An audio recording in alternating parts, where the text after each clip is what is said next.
ক্রিকেটে একটা কথা আছে, নো ওয়ান ইজ ইন্ডিসপেন্সিবল। সবাইকেই চলে যেতে হবে এক সময় না এক সময়, কিন্তু তারা যেই অবস্থানে, তারা যে ক্রিকেট বাংলাদেশকে উপহার দিয়েছে, এটাকে রিপ্লেস করা সহজ ব্যাপার না।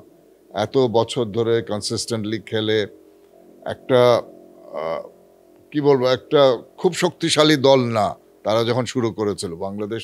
এটা তো মানতেই হবে যে আমাদের ক্রিকেট তাদের শুরুর সময় আমাদের খুব অবস্থানটা খুব ভালো ছিল না।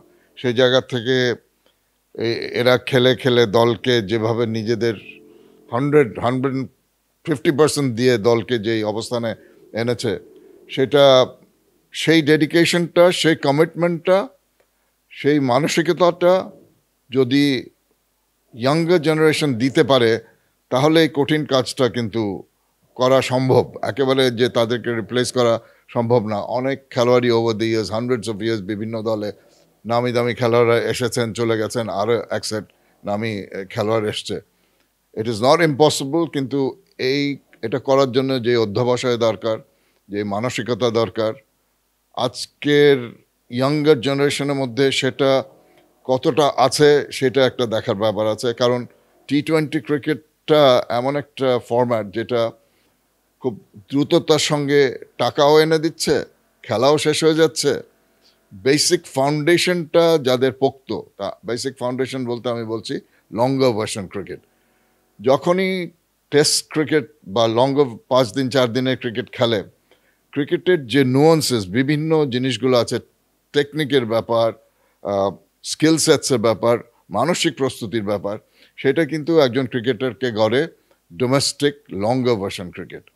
আমি একটা এক্সাম্পল দিই, যে মিউজিকের সঙ্গে যদি তুলনা করি, যেই যেই মিউজিশিয়ানরা যাদের ক্লাসিক্যাল মিউজিক থেকে তাদের ফাউন্ডেশন, তারা কিন্তু ওই ফাউন্ডেশনের ভিত্তি করে রবীন্দ্রসঙ্গীতও গেতে পারবে, ব্যান্ড সঙ্গীতও গেতে পারবে, নজরুল গীতিও গেতে পারবে, আধুনিকও গান করতে পারবে।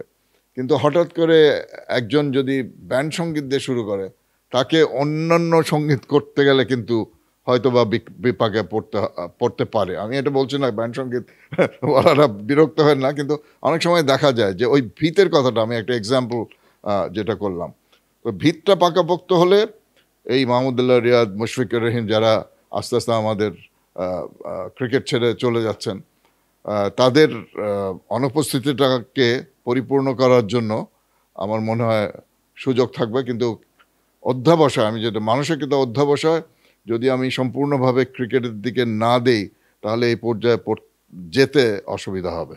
এবং এটাই দেখার ব্যাপার আছে যে কারা এই কষ্টটা করার জন্য প্রস্তুত, তারাই কিন্তু সাকসেসফুল হবে। মুশফিক এবং মাহমুদুল্লাহ তারা দুজন খুবই শৃঙ্খল ক্রিকেটার। এই শৃঙ্খল ক্রিকেটার বাংলাদেশের যা তরুণরা আছে, এরা কতটা অনুপ্রেরণা নিতে পারে? হ্যাঁ, আমি যেটা বলছিলাম, ক্রিকেটের কয়েকটা ইনগ্রিডিয়েন্টসের মধ্যে যে মানসিকতার কথা বললাম, ও তো ডিসিপ্লিন, শৃঙ্খলতা। তো ডিসিপ্লিনের মধ্যে দিয়ে যদি না চলা হয়, ওই যে ব্যাক টু দ্য বেসিক্স, একটু আগে যেটা বলছিলাম, ওই ডিসিপ্লিনটা আসে কিন্তু প্র্যাকটিস মেক্স পারফেক্ট হওয়ার জন্য অনুশীলন করে যেতে হবে, এবং নিজের স্কিল সেটস উন্নতি করতে হবে। বিভিন্ন পরিস্থিতিতে নিজের মানসিকতা কিভাবে চেঞ্জ করবে, অ্যাপ্রোচ কিভাবে চেঞ্জ করবে, একজন অধিনায়ক হয়ে এটা কিন্তু একটা গুরুত্বপূর্ণ ভূমিকা রাখে। তো সব কিছু মিলিয়ে আমার মনে হয় যে যেটা বলছিলাম, ডিসিপ্লিন যদি ভালো হয় তাহলে সম্ভাবনা ভালো।